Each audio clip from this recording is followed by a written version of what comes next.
Yo, what is good? What is going on? And welcome back to another video. So today it's 219. Yeah, it's 219 days of no fap.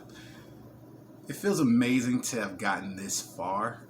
Now I kind of feel like being on the back end, I feel like things are like speeding and accelerating into the 1 year mark. Of course, I'm definitely gonna go way longer than that. This has been an official lifestyle change, which is awesome. So it started as a thing I'm gonna try, then it turned into a thing that I'm gonna do. Now it's just something I will forever do. So yeah, it's gonna be way more than just 365 days of no fat, but it's just, this has been such a pinnacle thing of my life. It definitely has changed, but it was necessary. Everything that led up to starting NoFap, completely necessary. And now that I'm in it, things are just making sense, if that makes sense. But so yeah, today, solid day. I definitely had to be a little more mindful of my energies. I would say just a little more mindful than usual.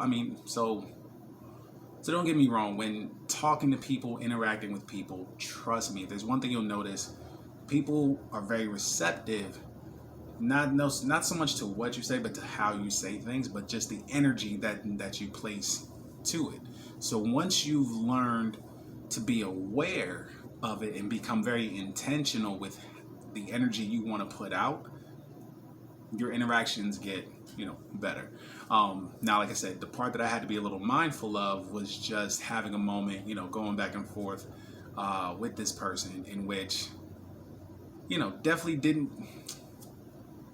it wasn't that I had low energy. It was just simply that part of the conversation I can feel was getting directed towards an area that would have normally put me at a lower vibration, where ego gets in the way, and it's just but I quickly grabbed a hold of it. Like in the moment, it was like, no, we're not doing that. It's like, no, like, we're not gonna go there. This is where we're at. And of course, just kind of busting the person's chops a little bit, just kind of talking shit. But it was still very playful and positive. And then by the end, it was just kind of like, hey, just get it done, and then the conversation was just over with. But it was nice to have that, at least for myself, because normally, or at least being at my lower self, too easily in a very simple conversation, certain people learn, and essentially they harness the ability to manipulate you and manipulate your emotions and your feelings, even in a very simple conversation. But as you become more aware of, like, whoa, this isn't the energy that I've intended and promised to myself today. This is not the energy that I agreed to myself to put out for today. Whoa, what's going on here? And suddenly, as you get more emotionally mature, like, you really do have this, I don't want to say it's an outer body experience, but it kind of feels that way. It's like you have a way of just, within the whirlwind of whatever the moment is, you just you zoom out, you take a step back, and you see it for what it really is now. And the best way to describe it, or the best way to like really identify it, is that it'll happen most with people in your life in which, okay, I'm sure you can think of at least one person in your life where, if you replay conversations or even arguments or whatever it is, or disagreements that you may have had with them, right, or that you may have had with this person, you somehow feel confused. You somehow end up taking the blame, or even by the end of the conversation, you when you think about it, because we all do that, right? Like at the end of a conversation, we start replaying it, and you're like, wait, how the fuck? How did we get all the way over here? But this is what we were talking. Oh, how did that? and you realize just emotionally you were pulled into such a weird space that you kind of didn't have control anymore, but that's because they had the control, because they knew that they had the ability to redirect and shift, and it's like, wait, but no, wait, like, this is what we were talking about. How the fuck did we, and trust me, if you have anybody in your life that's like that, as you grow, you'll notice the game. You'll notice that they have this ability to, or at least you'll notice the attempts to still try to sway you and essentially get reactions and kind of, leave you in really in a state of confusion. It's like you may have wanted to bring up a conversation about something in particular to get an understanding of things, and just their overall, they might be like defensive or whatever, and like I said, this could be anybody, significant other, friend, spouse, parents, whatever, you feel me, like brother, sister, cousin, it could be anybody. But again, if you can identify, or really, just think about someone that you're close to, or in which in most of your interactions with them you usually leave feeling confused, or in some cases you might even feel guilty for even bringing it up. They might even lead you to feel, ashamed for even opening the conversation, to where suddenly you're apologizing for something that maybe they should be apologizing for. It's like, yeah, like when you're dealing with that type of person, trust me, you will quickly, as you grow, you will then be able to have more moments to where they're trying to cast that spell, and you're like, whoa, hey, all right, that's not, no, we're not doing that this time, and you can, manage it and shut it down, and get back to living a life that you decided you want to live. Like I said, I'm very intentional. Hey, these are the energies I want to put out today. If something negative comes my way, like I'm not gonna deal with it, or if it's something internally, there's like some sort of internal battle that I'm having, that I need to deal with, cool, I'll face and feel it, I'll deal with it, I'll process it. But when I go out into the real world, I'm gonna make sure my energy is good, and I don't allow people on the outside to change that. No, like I control that. Like that's something that I decide I'm going to do. And yeah, and the world isn't going to cooperate with that. Like, it's not for the world to, I'm sitting here manifesting everything in the world. It's like, okay, Preston, like we'll make sure your energy is good. No, I'm going to make sure my energy is good. And any bullshit that comes my way, any BS that comes my way, I'm going to shut it down and get back to what it is that I've intended for myself. And I'll make that very clear to whoever it is that I'm dealing with. It's like, hey, listen, whatever you got going on, not on me. Whatever energy this is that you're bringing, not my issue. But this is the task at hand, or this is what we're going to talk about, or this is what is going to happen moving forward. Or I'll just walk the fuck away. It's okay. It's very much okay. Once you stop being the people pleaser, you can easily just walk away.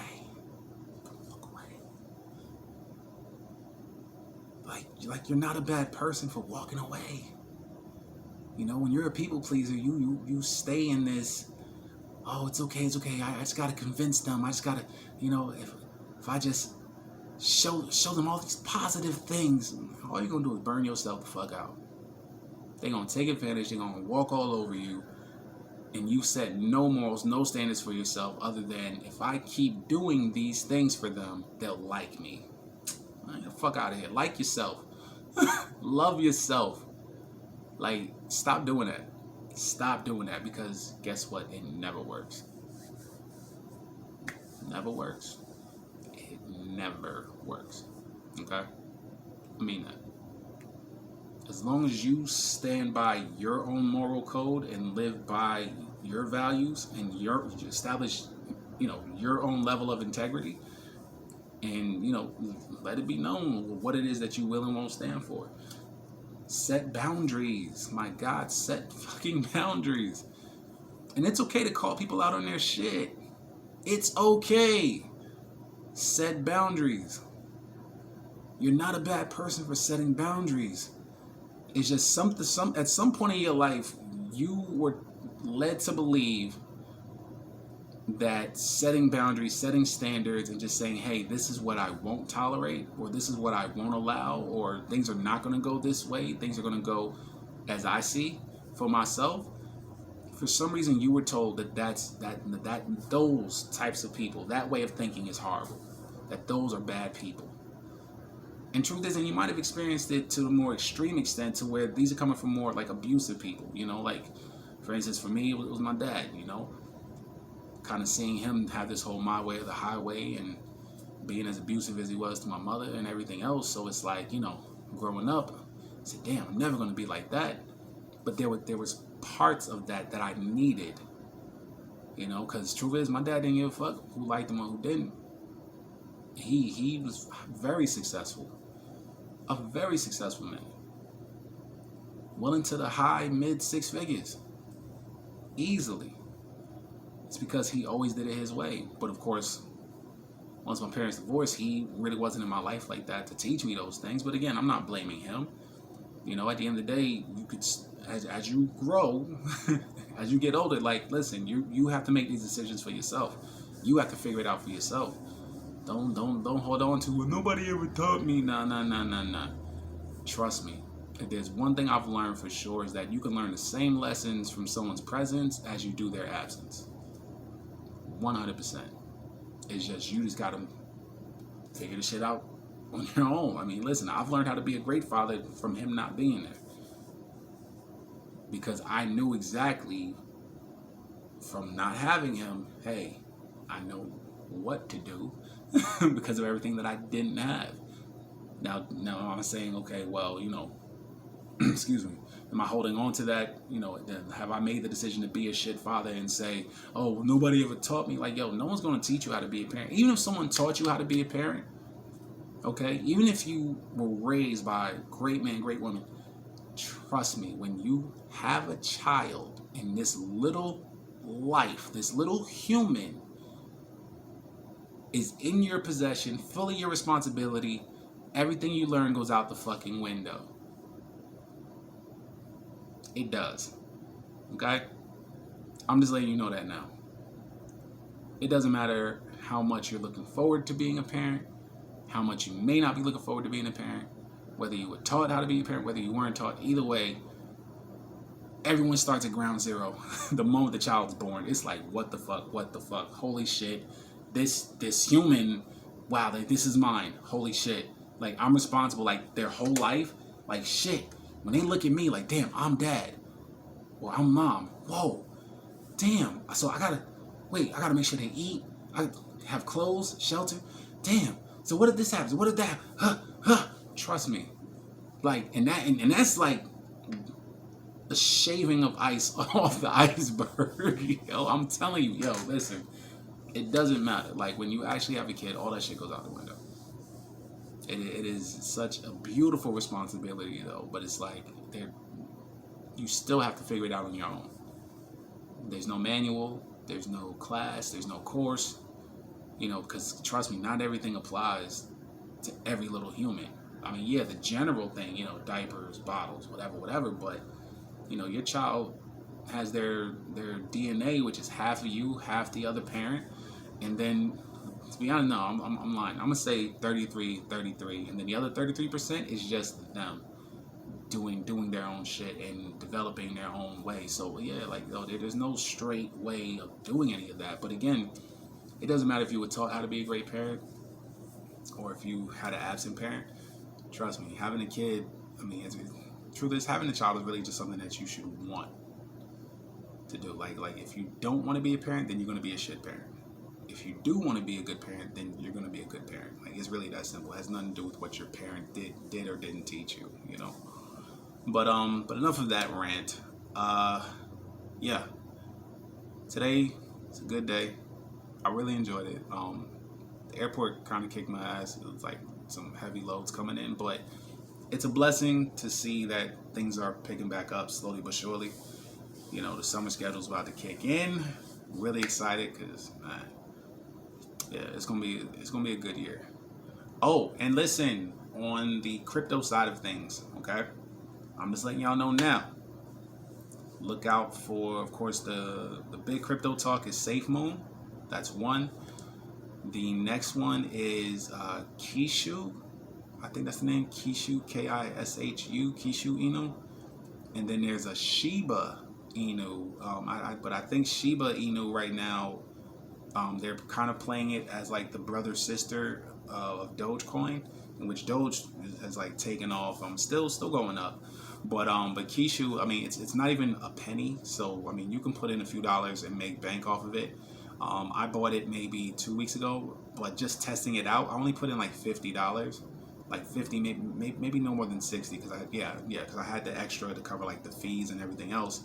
But I'm gonna tell you right now, it done tripled. Like, and I wasn't even paying attention to it. Someone on my social media, on my Facebook page, was talking about it, and when I looked, the little coins I bought for 60 is now over $200. And I'm like, oh, okay. But again, it's still far below a penny. So definitely look that up. You know, there's plenty of videos on how to buy Shiba Inu. Yes, SHIBA. And then second part is INU. Like I said, they're kind of detailing it as like the sister or the brother sister coin of Dogecoin. So, you know, just keep an eye out. But again, my little investment already tripled. So I will be putting more money into it to buy a few more coins. Alright, but either way, love y'all and I appreciate y'all. And as always, we show gratitude to the universe and to God because we are grateful for the life that we have, no matter how shitty we may feel it is, okay? We're grateful for it. We have to be. And it's all the first steps so that we can manifest the life that we want. Alright? I love y'all. I appreciate y'all. And tomorrow, 2:20?